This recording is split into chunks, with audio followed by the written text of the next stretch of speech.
Amigos y seguidores, bienvenidos de nuevo a nuestro espacio de tertulia, donde volveremos a compartir con Eric del Búfalo, amigo de la casa, que aunque ya todos ustedes lo deben conocer, yo nunca me olvido de eventuales videovidentes nuevos y por lo tanto paso de una a hacer una descripción corta pero incompleta de nuestro invitado.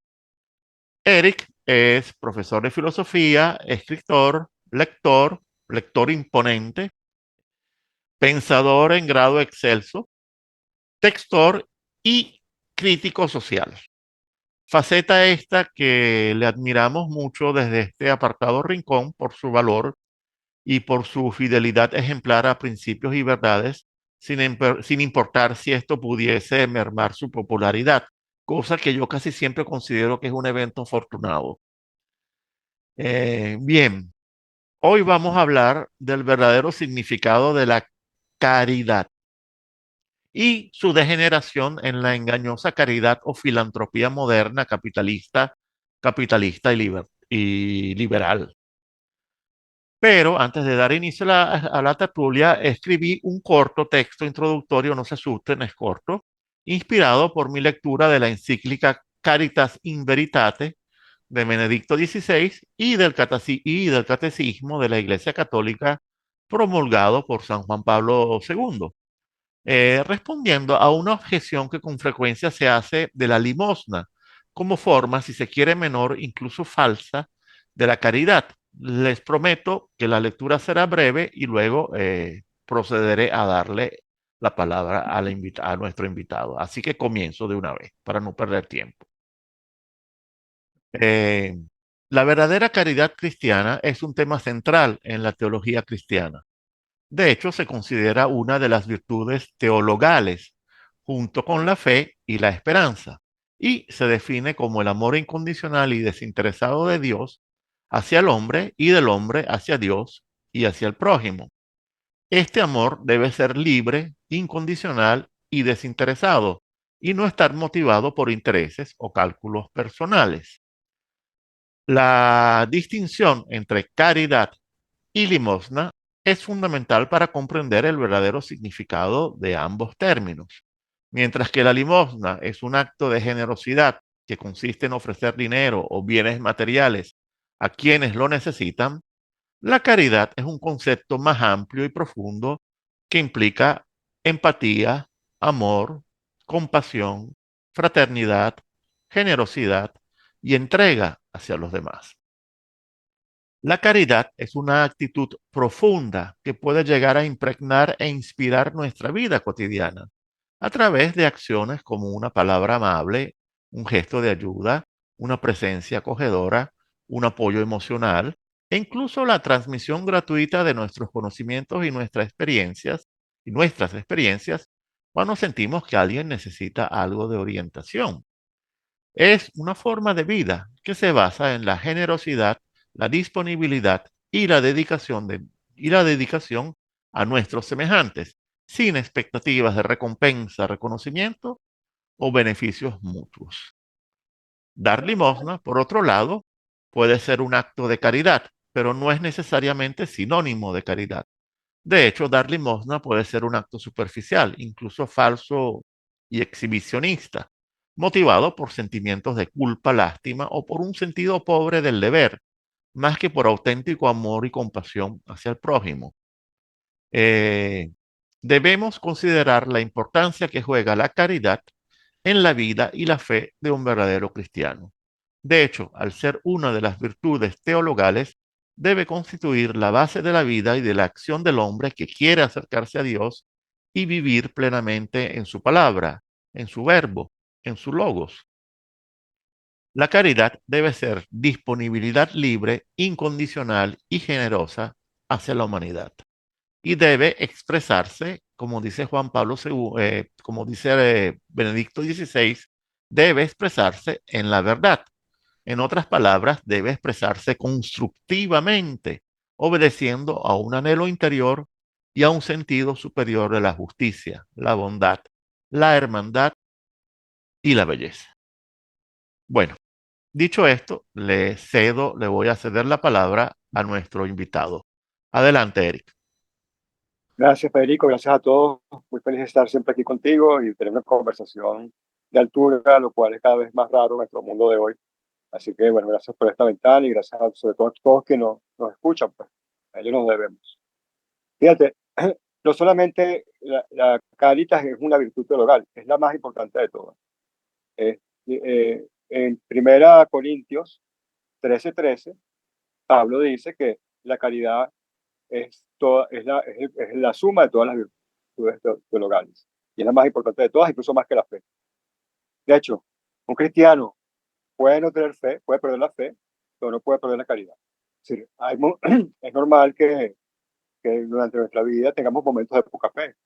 Hay, digamos, la falta de fe, no, incluso a la gente más devota, incluso a sacerdotes le pasa, le ocurre, ¿no? Porque la falta de fe eh, eh, tiene que ver más o menos con las dialécticas del mundo y nuestro estado de ánimo. Pero la caridad no tiene que ver con el estado de ánimo. La caridad no es un estado de ánimo ni un sentimiento, ¿no? Es una acción. Y aquí es muy importante, ¿no? Porque caridad significa cuidado en su esencia. Cuando el otro es cuidado por mí. Es decir, cuando yo tengo el cuidado del otro. Eh, cuando el otro me es caro.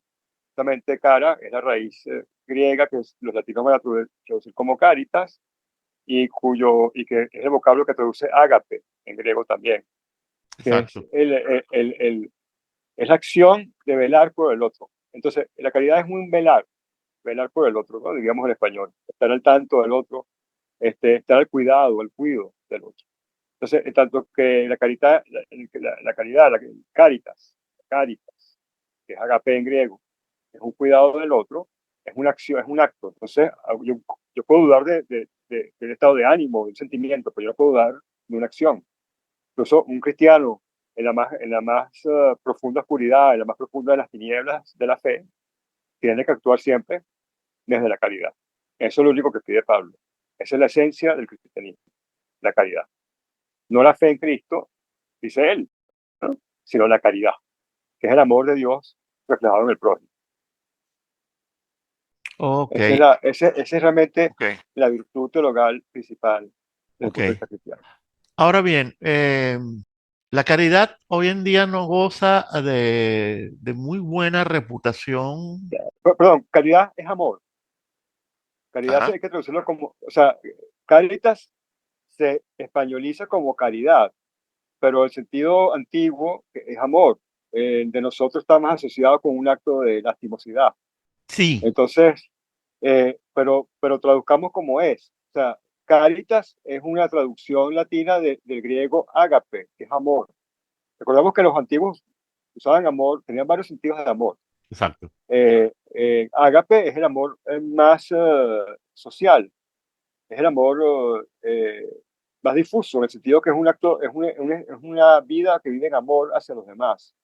No es el amor hacia mi pareja, o el amor a un hijo, o el amor a una película, o el amor a un equipo de Correcto. fútbol. Es un estado de gracia donde el otro es cuidado por mí y yo soy cuidado por el otro. Entonces, yo prefiero traducir caritas como, simplemente como amor y no como caridad, que en el fondo es una españolización del latín caritas. Por eso que es importante. Entonces es mejor, por ejemplo, en la Biblia, cuando veamos amor, es caritas. Está ahí si estamos leyendo una traducción de la Vulgata, es caritas. Si estamos leyendo una traducción del griego clásico, es ágape.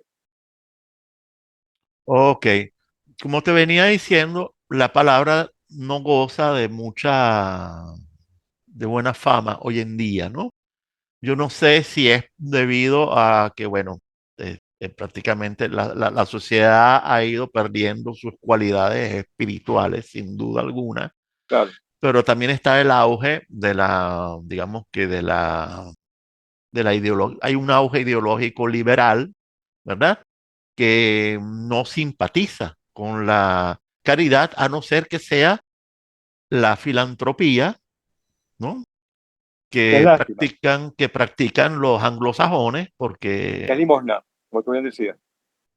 esa es limosna, ¿no? Sí, la caritas hay que leerla como bien común. O sea, el resultado práctico de la caritas no es la limosna, es la política, porque además Pablo está pensando en un sistema político. Es la política enfocada al bien común. Es decir, entonces toda acción de un ministro de Economía, un ministro de la Cultura, un ministro de Educación, si es cristiano, tiene que estar enfocado que toda su acción va a redundar en un bien común. Eso no es lástima. En el sentido que él puede hacer todo al revés y con ella los domingos a misa y done 20 euros ya está libre de pecado. No, eso sería muy fariseo. Esa es una visión muy protestante, además de la cuestión, en el sentido individualista y protestante de la cuestión, en el sentido estricto cristiano, la caritas no es limosna, es la acción orientada al bien común, con el amor de Dios en los hombres. De hecho, Benedicto XVI en la encíclica Caritas in Veritate, eh, gran parte de la encíclica se desarrolla como un homenaje a la encíclica de Pablo VI, Populorum Progressio, que a su vez es un aggiornamento, pero una actualización de Rerum Novarum, ¿no? Y además le dedica otra parte a la que es la encíclica de de Juan Pablo II, Centesimus Annus, que justamente celebra el centenario de Rerum Novarum. Y a su vez, en esta encíclica, el mismo Benedicto XVI procede a una actualización. ¿Pero a una actualización de qué cosa? Y aquí es la parte interesante, porque él empata justamente el sentido de la caridad, lo empata con la política y habla Totalmente. y justamente hace toda una exposición de lo que debería ser una actualización de la doctrina social de la iglesia y la centra en torno al concepto de caridad en la verdad, ¿no? Es la definición que él da. La caridad debe estar basada en la verdad, ¿no? Y debe estar basada en una acción, como yo puse, debe concretizarse, debe ser algo concreto, debe ser algo constructivo, debe ser algo participativo, debe ser algo social, muy social. Y obviamente todo esto se puede englobar políticamente dentro de lo que se ha denominado desde la época de León XIII la doctrina social de la iglesia, ¿no? Eh, que obviamente yo invitaría a cualquiera que diga, que siga afirmando que Juan Pablo II y Benedicto XVI son defensores del liberalismo, porque por ahí hay gente que anda diciendo eso. Yo lo invitaría a que se lea solamente Caritas in Veritate, para que se dé cuenta, además de la crítica mordaz y en algunos casos feroz, muy alemana, que Ratzinger, Juan Benedicto XVI, hace de cierta ideología, porque él no la nombra, ¿no? Él es muy diplomático. Acuérdate que las encíclicas deben ser diplomáticas, ¿no? O sea, no pueden ir a un ataque directo, ¿no? O sea, deben interactuar políticamente las encíclicas. Entonces, él siempre nombra a cierta ideología, pero obviamente la descripción que hace es inevitablemente la descripción de la ideología liberal, a la cual no cesa de atacar, pero la ataca desde el ángulo de la caridad, ¿no? Mira, Federico, hay algo muy interesante en esa encíclica, hacia la mitad, entre la mitad y el final. El Papa dice que la caridad, el amor, yo traduzco amor, ¿no? Caridad como amor, es mejor, más fuerte, es más adecuado además desde el punto de vista filológico. El amor es uve societas ibis ius. El amor cristiano está sobre la sociedad, sobre las reglas sociales y sobre las leyes.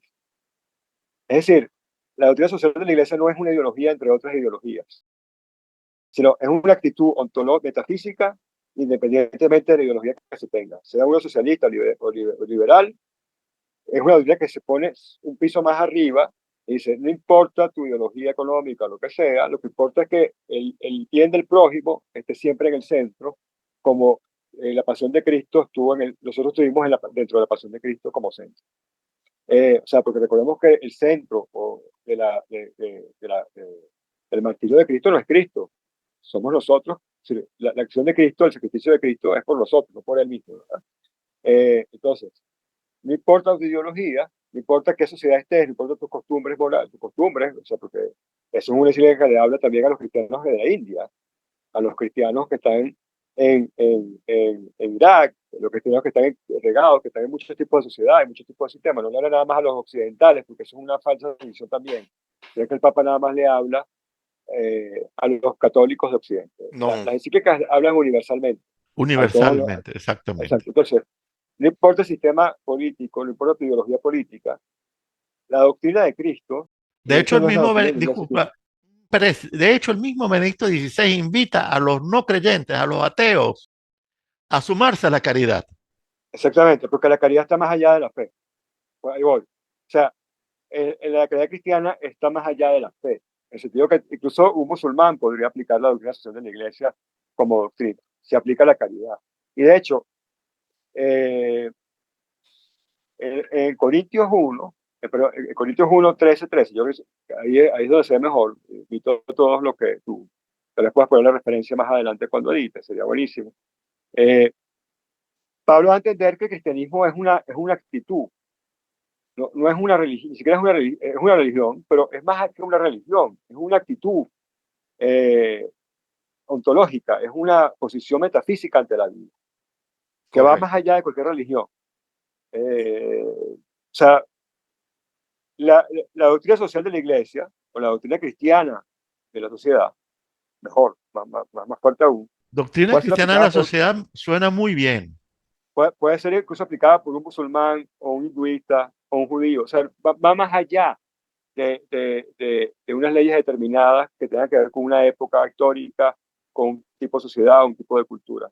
Eso es lo que es trascendente. Y en esa encíclica, Caritas in Veritatis, está muy bien mostrado. Es una de las Muy encíclicas bien. más claras. No todas las encíclicas son claras. A veces hay que buscar Wow. ayuda, ¿verdad? Pero esa encíclica es muy clara, cualquiera la puede entender fácilmente.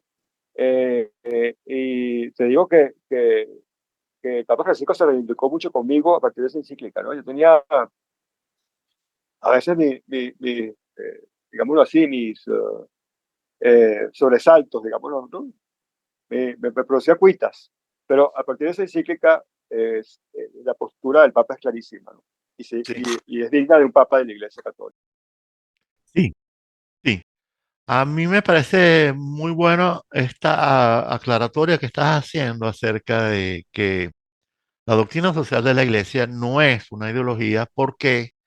Porque yo he sufrido mucho también por eso. Entonces, yo creo que el equívoco es de larga data, porque yo me recuerdo, por ejemplo, a los viejos copellanos, a los copellanos de una época. Bueno, la gente a lo mejor hoy en día ni siquiera sabe lo que significa copellano o copey, porque yo creo que eso no sé si todavía existe, ¿no? Pero el Partido Social Cristiano Copey, algunos viejos copellanos decían que basaba su ideología en la doctrina social de la iglesia, ¿no? En Don Sturzo y su Partido Popular, ¿no? Y en todas esas cosas. Y yo creo que, por lo menos en Venezuela, la discusión a lo mejor se parte de allí y llega a la confusión actual, en donde la, me resulta difícil, y tú lo acabas de explicar muy bien, me resulta difícil decirle, no, la doctrina social de la iglesia va mucho más allá de lo que es una ideología, ¿no? Mira, Federico, para que la gente lo entienda clarísimo. Supongamos que tú y yo somos dos diputados de un país, y tú eres un diputado socialista y yo soy un diputado liberal o al revés, como da igual. Para ti a lo mejor le conviene subir los impuestos y yo voy a pelear porque los impuestos los bajen. Es normal. Pero los dos tenemos en la cabeza de que eso redunda en el bien común. Eso es lo que es la doctrina social de la iglesia, que no importa nuestra visión de la cosa, el objetivo último es el bien común. No maximizar el bien de la empresa o no maximizar el bien de mi partido. Eso es lo que es maravilloso de la elección. Porque evidentemente a lo mejor desde el punto de vista económico conviene en algún momento subir los impuestos, en otros momentos históricos a lo mejor conviene bajarlos. Entonces, digamos, la doctrina social, la doctrina cristiana de lo político, diría así, no depende de esa, de esa cosa nimia, de tan poca cosa, ¿no? De cosas que fluctúan, que son contingentes a los mismos avatares del mundo. Es algo que trasciende todas esas cosas. Entonces, no importa la ideología, de hecho es bueno que hayan distintas ideologías en el sentido que tiene que haber una dialéctica y una dinámica de cosas. Lo que dice por eso que está muy bien que tú digas eso, la doctrina social de la iglesia no es una ideología entre otras, es una orientación máxima para cualquier ideología dentro de una sociedad cristiana. Y recordemos además que el origen del cristianismo es así. El cristianismo se da sobre cualquier tipo político. El cristianismo se da en una época no cristiana. Digamos, cuando el cristianismo es activo, había un emperador pagano y ese emperador pagano incluso persiguió al cristianismo. Entonces, el cristianismo no se adapta, no depende del Estado, no depende de las leyes, está más allá del Estado y está más allá de las leyes. Es un tipo de hermandad entre los hombres que trasciende cualquier avatar histórico, político, social o cultural. Y eso es difícil de entenderlo. Y gracias al Partido Popular y a COPEI, más difícil también, porque Es claro. simplemente tergiversan la cuestión. Tergiversan la cuestión. Uno puede ser liberal y asumir la doctrina cristiana de la iglesia. Uno puede ser comunista y asumir la doctrina social de la iglesia. Uno puede ser anarco, lo que sea, y asumir la doctrina cristiana de la iglesia. Uno puede ser fascista y asumir la doctrina social de la iglesia. ¿Me explico? De hecho, la Porque doctrina el social, objetivo por cierto, la doctrina social de la iglesia posee mucho corporativismo, pero no en el sentido que le dio el fascismo italiano, ¿eh? claro, el fascismo italiano es una distorsión porque, claro, recordemos que la iglesia es el cuerpo de Cristo. Es el cuerpo de Cristo formado por todos nuestros cuerpos que comulgan, ¿verdad? En los misterios cristianos. Lo que hace el fascismo es trasladar ese corporativismo de la iglesia no al cuerpo, no al cuerpo místico de Cristo, que es la iglesia, sino al cuerpo profano del Estado. Y Sí. entonces, por supuesto, ahí los desvirtúa, pero yo no diría que también hay un corporativismo. El corporativismo real es el de la iglesia. El falso corporativismo es el del fascismo. Es una profanación, una falsificación de esta idea del cuerpo místico de la iglesia. Bueno, mira, ni hablar de las confusiones que hay con respecto a lo que es corporativismo, ¿verdad? Pero dejando de lado ese tema, que podría ser un tema bastante frondoso, lo del Sí, corporativismo. Eh, Otra cosa importante de la doctrina social de la iglesia es que pide que centrar la economía en el hombre. Pide, o sea, o ruega que la economía se centre en el beneficio de la humanidad, de la humanidad. de la humanidad, o sea, ¿no? Eh, que es, creo que también es otro aspecto muy importante y es allí donde aflora otra vez el sentido del amor, o como tú dices, de la caridad, ¿no? Lo importante es esto último, Federico, es clave también, porque también es Pablo el que inventa el concepto de universalismo. Digamos, el cristianismo es la primera religión universal, en el sentido que no es etnocéntrica, no depende de una raza o una cultura. No es la religión de un pueblo, o la religión de una cultura, o la religión de una sociedad. Es una religión cuyo sujeto es la humanidad toda. Entonces, es la primera religión que tiene vocación universalista. Entonces, la idea de caridad o de amor hay que entenderla vinculada a la idea de universalidad. Entonces, la acción cristiana no es para los cristianos. O sea, el cristiano no hace una acción buena para los cristianos contra otro pueblo. No. Eh, Eso es otra religión en la que hace eso. El cristianismo hace una acción, su acción es orientada a la humanidad de modo indistinto. O sea, la piedad cristiana, la caridad cristiana, las virtudes teologales no tienen más pesos hacerlas sobre un cristiano que sobre un musulmán o sobre un hindú. Desde el punto de vista cristiano, las tres vidas, los tres seres humanos valen lo mismo. No prevarica una vida sobre la otra. Esto se ha olvidado también, ¿no? Esto se olvidó hace muchos siglos ya, incluso antes de la Reforma, cuando el cristianismo se vuelve, pasa a partir del siglo XI, una especie de religión de Estado, de una religión nacionalista, ¿no? Bueno, Y después una especialmente religión, a partir del anglicanismo se vuelve una religión de Estado, pero pura y dura, ¿no? sí, O sea, Hay una bellísima, si uno lee, por ejemplo, a Bartolomé de las Casas, es muy bello. eh, hay unos pasajes, hay unas cartas, sobre todo la polémica del alma de los indígenas. O sea, porque cuando el Imperio Español en un momento planteó la posibilidad, en la época más mercantilista de la corona española, de esclavizar a los indígenas. sí, Y la virtud, como el cristianismo prohíbe explícitamente la esclavitud, la argumentación era que los indígenas no tenían alma, eran animales, ¿no? O sea, y Bartolomé de las Casas muestra primero cómo son hombres. Y el hecho de probar que son hombres, que son seres humanos, ya los hace aplicable a todas las leyes cristianas. Es decir, una vez que alguien es un ser humano, es susceptible de tener todos los derechos cristianos. Así no sea cristiano. Esto es muy difícil de entender, pero esto ahora, en nuestra época, también, es una época donde además casi todo es muy difícil de entender, ¿no? Porque hay mucha confusión, pero en el cristianismo primitivo está hecho así. Uno lee a Pablo y se da cuenta que está hablando a la. Él dice también más adelante en esa misma epístola, ahorita no tengo la referencia a mano, que dice que el cristianismo es la consumación de toda ley. Es decir, el amor bien, es la consumación de toda ley. No importa la ley judía, no importa la ley romana, no importa la ley griega. El cristianismo es la consumación de toda ley posible hecha por el hombre. Por lo tanto, desde el punto de vista cristiano, no hay diferencia religiosa. O sea, yo trato a todos como mi prójimo, sea este musulmán, sea ateo, sea lo que sea.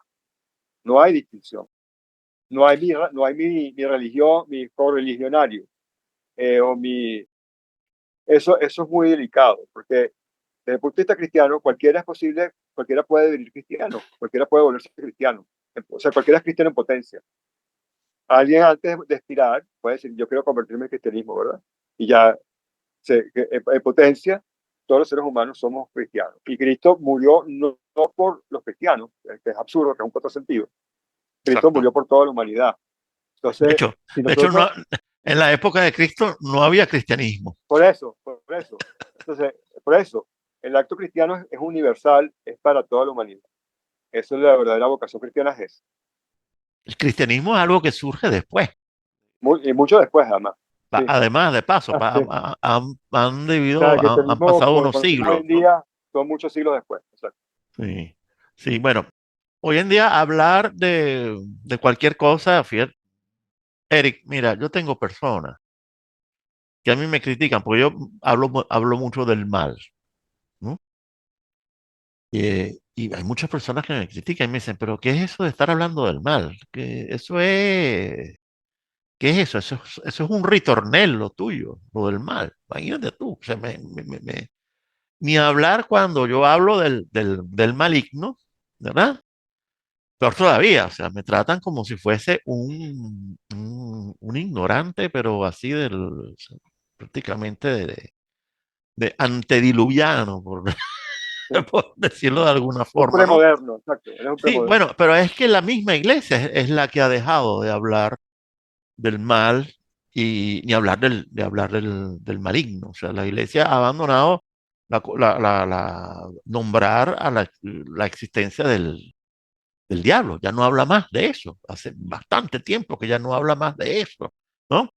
Pero la misma iglesia además se olvidó, bueno, especialmente después de la muerte, digo, después de la renuncia de Benedicto XVI, se olvidó de volver a plantear relanzar la propuesta de la doctrina social de la Iglesia, donde de paso Benedicto XVI recuerda que es susceptible de ser sometida todo el tiempo a una dialéctica que debe permanecer. O sea, la doctrina social de la Iglesia necesita una dialéctica, ¿verdad? Y ahí es cuando los liberales dicen, ve, lo que pasa es que la doctrina social de la Iglesia es socialismo, ¿no? Y claro, oye, hey, en muchos aspectos, la doctrina social de la Iglesia, especialmente cuando habla de la redistribución, ¿no? Especialmente cuando le asigna al Estado un papel importantísimo, ¿no? Por ejemplo, en la redistribución, en la necesaria redistribución, que te caigan encima y te digan que eso es socialismo, bueno, es bastante difícil discutir.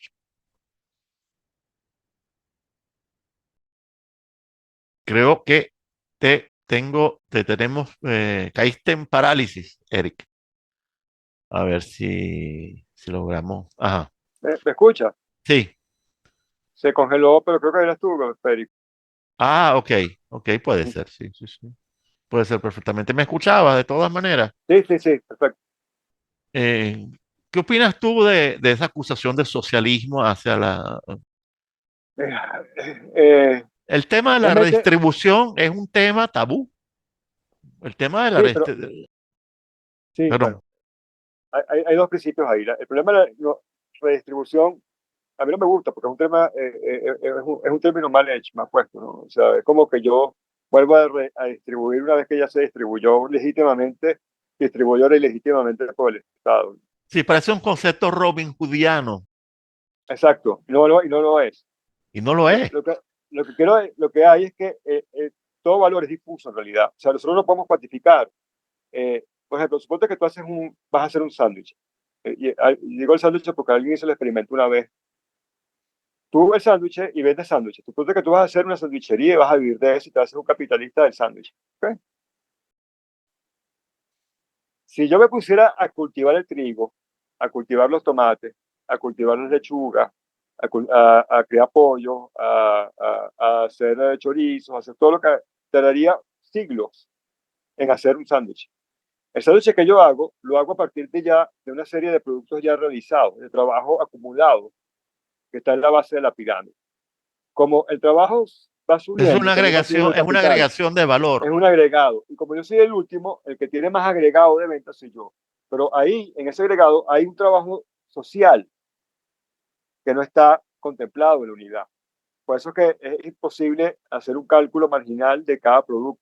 O sea, lo que yo tengo es el costo que me entra una empresa. Por ejemplo, yo tengo una empresa de sándwiches, yo tengo unos costos, yo compro las materias primas, las proceso y las vendo. Pero el trabajo que está en esas materias primas, el pan, el jamón, el queso, que yo todo lo compré para hacer mis sándwiches, vender los sándwiches, no digo el costo del mercado, sino el trabajo que está ahí acumulado es incalculable. Es incalculable. Incluso el trabajo que hace, qué sé yo, a lo mejor la mamá del obrero que se quedó en la casa para cuidar a los niños, para que el obrero pueda ir a la fábrica de queso, me explico. O sea, hay un trabajo social, hay un esfuerzo social que no lo puedo llevar en términos discretos, en términos matemáticos. Es decir, esto corresponde a una unidad de trabajo o dos unidades de trabajo. No hay, es incuantificable, es intangible. Entonces, todo valor tiene una carga de valor intangible. Lo que hace lo que tú llamas la redistribución es simplemente volver a la base eh, parte de ese valor intangible, que no queda plasmado en el producto final del sándwich. Eh, lo pongo más, fíjate en la falacia liberal. La falacia liberal es, por ejemplo, que no, digamos, suponte que yo no pago ningún impuesto y que por lo tanto no hay ningún Estado, ¿no? ¿Qué tipo de sociedad es esa? Es una sociedad sin ningún tipo de, de de acumulación política, solamente acumulación económica. Sí, ¿Qué tipo es la sociedad? ¿Qué tipo de sociedad perfecta es la sociedad liberal pura? Es la sociedad narco. O sea, en el norte de México, el mercado es puro. Ahí no hay constricciones del Estado, no hay leyes arbitrarias, no hay derechos humanos, ni nada que interponga entre la acción capitalista y yo, ni siquiera la vida misma. Entonces, si de yo hecho, quisiera simplemente, el derecho vuelve a ser natural, o sea, el derecho del más fuerte. si yo quiero un derecho natural puro, de la libertad pura, bueno, es una sociedad narco, pero cuál es la desventaja de esa sociedad? Que primero es una sociedad donde la gente vive muy poco y vive muy mal y vive asustada y muere de una forma muy cruel. Y segundo, que es una sociedad en la cual yo estoy obligado todo el tiempo a estar enfrentado a la violencia. Es decir, es una sociedad fallida, no es una sociedad orgánica. Entonces, si yo quiero tener algún tipo de sociedad, tengo que tener algún tipo de nomos, esto lo trabaja muy bien Carl Smith, de regulación. Incluso aquel que apacigua una sociedad, que la regula, que disciplina, que educa, hace un trabajo que no se puede calcular en términos discretos, en términos de una función matemática, un trabajo difuso. Yo eso tengo Ah, que devolvérselo de algún modo. Como el mecanismo, no estoy diciendo que sea el mejor, pero el mecanismo que hasta ahora hay, que inventaron los romanos y que todavía sirve, es que yo taxe, que yo pague un poquito de impuestos, que yo recoja una parte de ese valor final y lo reintroduzca de nuevo en la sociedad, justamente para evitar que caer en una sociedad narco, en una sociedad de puro mercado. Es decir, una sociedad de mercado puro es una sociedad donde no hay, es una sociedad, discúlpame la contrasentido, donde no hay sociedad. Lo Pero que hay es clan, es clanes que eh, pelean entre sí. es darwinismo, ¿eh? Oye, Es darwinismo. o Exacto. sea, además está el concepto de inclusión, ¿verdad? Que lamentablemente, palabra de la cual se han apoderado los chavistas, pero la inclusión es fundamental para poder lograr esa Mira, meta, ¿no? yo te voy a citar a alguien que es muy reaccionario, porque cada vez que la gente me saca que tú eres socialista, que no sé, Sí. A mí también me tienen con eso. esto es un A mí me fastidio. dicen que yo soy comunista. Yo saco un libro secreto de bajo la manga que se llama Ensayos sobre el catolicismo, el socialismo y el liberalismo. Ensayo sobre el catolicismo, el liberalismo y el socialismo, Juan Donoso Cortés. Es un ensayo Perdón. maravilloso de Juan Donoso Cortés. Juan Ah, Donoso Cortés. ¿cómo no? Entonces, él No lo explica he muy bien leído ese libro. cómo en realidad la sociedad orgánica que hereda la sociedad pagana en su mayor organicidad es el catolicismo, que hereda todo lo que está en la sociedad grecorromana, y cómo el liberalismo desvirtúa justamente, a, a, a, porque el liberalismo empieza con el protestantismo, justamente porque el protestantismo diluye el cuerpo místico de la iglesia, que es el cuerpo social de la gran humanidad universal, ¿verdad? Cuando el Lutero se separa de ese cuerpo místico, y Calvino se separa de ese cuerpo místico, y todos los hugonotes se separan de ese cuerpo místico, ya no queda cuerpo místico, ya lo que queda es el individuo puro. Sí, la Entonces, consagración del individuo. exactamente, entonces, a partir del individualismo, eh, eh, que va a crear su propia ideología, que es el liberalismo, surge inmediatamente un intento, como es absurdo el liberalismo puro, de retomar el cuerpo místico, pero ahora lo retoma no en el cuerpo de la iglesia, sino lo toma en el cuerpo del Estado, y ese es el socialismo. Entonces, el socialismo es hijo del liberalismo, no del catolicismo. Eh, eh, Exactamente. entonces, eh, es muy importante entender esto. O sea, el liberalismo es Son eh, hermanos, yo siempre digo que son hermanos. es hijo, peor todavía. El liberalismo es la mamá. Sí, sí, tú dices que son Entonces, hijos. exacto. Entonces, el liberalismo es un catolicismo desvirtuado, el socialismo es un liberalismo desvirtuado. Por De tanto, es hecho, un doble. de hecho, en Estados Unidos no están tan descaminados cuando los izquierdistas, a los socialistas los llaman liberal. Oye, No, está perfectamente, está muy bien ubicado porque usted sí, todavía la terminología del siglo XIX, sí, que era exacto. mucho más clara en esto. Mucho más clara, Sí, muchísimo más clara. Bueno, hoy en día nada está claro. sí, pero en el siglo XIX la gente tenía las ideas un poco más claras, por lo menos. No sé, bueno. Sí. Sí, Y el liberalismo era más brutal, pero más sincero,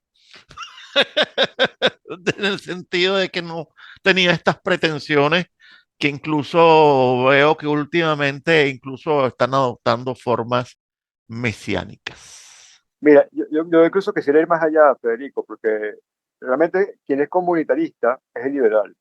El liberal necesita una comunidad. Piensen en los mormones, piensen en los testigos de Jehová. Necesita como una comunidad de feligreses con su iglesia y su pueblito. El católico no, el católico como es universalista nada más necesita el cuerpo místico de Cristo, que sobrepasa toda forma política, ¿no? Entonces, eh, un cristiano se debe nada más a ese cuerpo místico, no se debe ni a Francia, ni a España, ni a Italia, ni a Venezuela, ni a Estados Unidos, ¿no? Su nacionalidad es la iglesia, no es el país. Eh, Lamentablemente el fascismo español y el fascismo europeo, etcétera, desvirtuaron también el nacionalismo que tomó el cristianismo como una bandera nacionalista, lo destruyó también. O sea, Sí, no lo destruyó, es una perversión así es, como la perversión socialista y como la perversión liberal. El catolicismo no es nacionalista, es ecuménico, así es, es la ecúmene, es la totalidad de la humanidad. así es. Y bueno, y ahí hay de paso una cierta responsabilidad también de la misma iglesia, ¿no? Pero bueno, Claro, no podía como hacer, siempre. no podía hacer, yo digo que no podía hacer mucho más, porque yo siempre digo, porque tú sabes que, bueno, está la leyenda negra de Pío XII, ¿no? Eh, que realmente es muy popular, ¿no? O sea, Pío XII ¿cómo se diría? Cómplice, ¿no? De los nazis, ¿no? O sea, cuando más bien, algo absurdo, pero la Iglesia Católica tampoco era que podía hacer mucho más, porque si se hubiese puesto eh, abiertamente, frontalmente, ido al choque frontal con el fascismo, eso hubiera provocado ríos de sangre. La iglesia no tiene que estar, o sea, hay un problema, ¿no? Sí, en la época de la cristiandad, cuando la cristiandad funcionaba, el Papa estaba sobre los reyes y era el poder espiritual y estaba más allá, y más bien los reyes tenían que sometidos a los designios del Papa. Esa es la época premodernidad. Premoderna, la época de la cristiandad, la que yo llamo la cristiandad Así política, es, el imperio, así el Sacro es, Imperio, la época así feudal. es, así es. Eh, Cuando viene la modernidad hay una inversión de esto por necesidad de los hechos. Entonces, claro, de hecho, lo que empieza primero, fíjate, no solamente está la reforma, también está el anglicismo, el galicismo, el anglicismo, si le empiezan los nacionalismos católicos, porque el rey quiere ser más importante que el papa, ¿no? Por ejemplo, lo que hizo Luis XIV fue tan devastador para la iglesia como lo que hizo Lutero en Alemania, Así porque es. él se puso sobre la autoridad del papa y se puso a él como papa prácticamente. Sí, Entonces, sí. eh, eh, Y después la eh, obra la remata Napoleón. entonces claro, por eso, entonces, pero eso no importa en el sentido de que eh, el mensaje de cristiano es metahistórico. Sí, está Perdón, más allá de perdón, la forma, perdón, repite. El el mensaje mensaje cristiano cristiano es. metahistórico, Ah, metahistórico. Está más allá de las formas contingentes de lo político. Eh, y para volver al concepto de caritas, de amor, el amor cristiano sobrepasa los vaivenes de la época, los vaivenes de las circunstancias que son fluctuantes. así es, así es. Eric, mira, como siempre es un inmenso placer conversar contigo. No, Eh, imagínate. yo tengo, por una cuestión de limitaciones de tiempo, que limitar justamente la duración de mis videos, porque si no, no me da tiempo después de, porque la gente se imagina bueno, que termino de grabar el video y ya, ya está listo. No, tengo que editarlo, tengo que limpiar el sonido, tengo que agregarle los subtítulos, tengo que agregarle una portada, tengo que agregarle un final, tengo que hacerle el rendering, el famoso rendering, después tengo que subirlo, después tengo que distribuirlo, ¿verdad? Porque es una cantidad de trabajo la que se lleva un video. Por lo Claro. tanto, yo tengo que, yo he descubierto que en la medida que logre mantener mis videos por debajo de una duración de 45, 50 minutos, que de paso yo creo que es una buena duración, Es una buena ¿verdad? duración para no fastidiar tampoco. Exacto. Exacto, o sea, ¿no? Entonces, bueno, ya estamos a punto de llegar a ese límite. Entonces, te agradezco inmensamente esta disponibilidad que tú tienes, porque además tú eres una persona sumamente ocupada, ¿verdad? Y me das esta disponibilidad que además me honra muchísimo. Te agradezco muchísimo, Eric, tu disposición y quisiera que por favor te despidas de las personas y yo después despido el programa finalmente. Bueno, primero te quiero dar yo las gracias a ti por esta ventana tan inteligente, que como digo, son pocas las ventanas inteligentes que quedan en el mundo de hoy. Tú eres una y por eso esta tribuna, esta trinchera, pues para mí es muy valiosa. Y yo quisiera despedirme con resaltar esta idea de la caridad o amor. Hay que traducir como amor, porque en el fondo lo que quería decir, digamos, cuando yo te digo a ti, caro Federico, ¿sí? La palabra caro es de cara, caridad es la raíz de caridad. Exacto. Es decir, es que hay un cuidado. Yo veo en el otro, yo veo a Cristo. Lo importante es que yo vea en todo ser humano un Exactamente, avatar, un avatar de Cristo.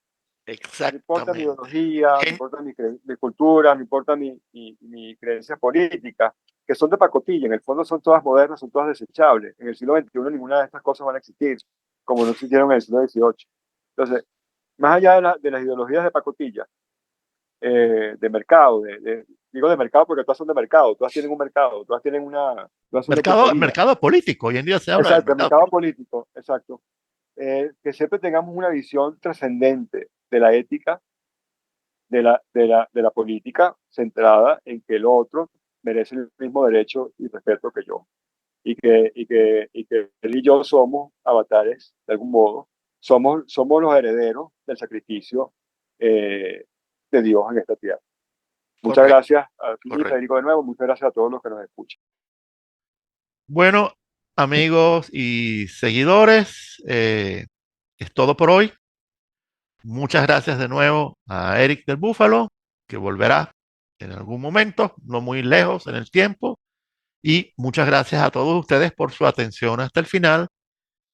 Que Dios me los bendiga y nos veremos pronto, muy pronto. Cuídense y hasta la próxima.